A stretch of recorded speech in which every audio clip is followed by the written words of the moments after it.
Hey, community leaders, I wanted to take a few seconds and talk about our community leader call that we had on Monday night.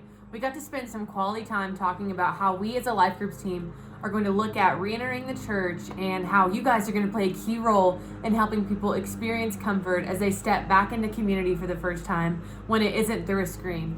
So what I'm going to do is I'm going to take a few minutes to recap what we talked about. And if you guys have any questions or need any clarity, please feel free to email me or text me, and I'd love to let you know a little bit more about what we're thinking. And so one thing that Tom talked about and that he executed really well is that we need to make sure that our priority is that people are comfortable as they re-enter Life Groups in person. What we're going to do is we're going to follow the guidelines of our government and here in New Mexico, and whatever the number is of people that are allowed to legally meet, that's what we're going to advertise.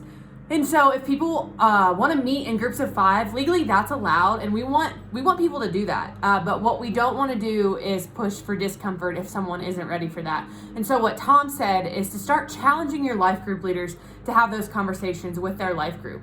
Because what is unfortunate is that although the pandemic may be decreasing, people are still scared. And so half of a group may want to meet online still, and half of a group may be ready to meet in person. And what we're going to do is we're going to be flexible and make sure that people are experiencing community and what's comfortable for them, because we don't want somebody to miss out on life-changing experiences in community because they're just not ready to take that step. So we're challenging our leaders to have those conversations with our life groups and be as flexible as possible. The Hoffmans did a great job of this when half of their group was ready and to get back to meeting in person, but half of them weren't. And so while they met in person, some of them were meeting online still through Zoom, and that's something that we're absolutely going to do if that's what the group agrees on. And so along with that, guys, we are launching a social media strategy that we want you guys to be a part of. And so here in the next few weeks, you're going to be seeing lots of social media posts on our Life Church Rio Rancho Instagram and Facebook, where we're going to be answering what we think are the most commonly asked questions of people that are going to be stepping back into community.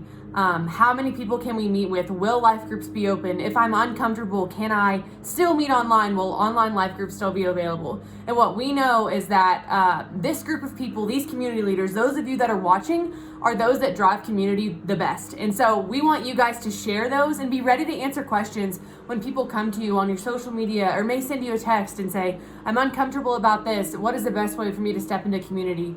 We want to be ready for those questions. We want to be sharing those posts, and so that people can experience life-changing community as we step out of this pandemic and back into a schedule, a swing of things. And so we're so grateful for you guys. I'm so excited to see what God's going to do here in the next few weeks.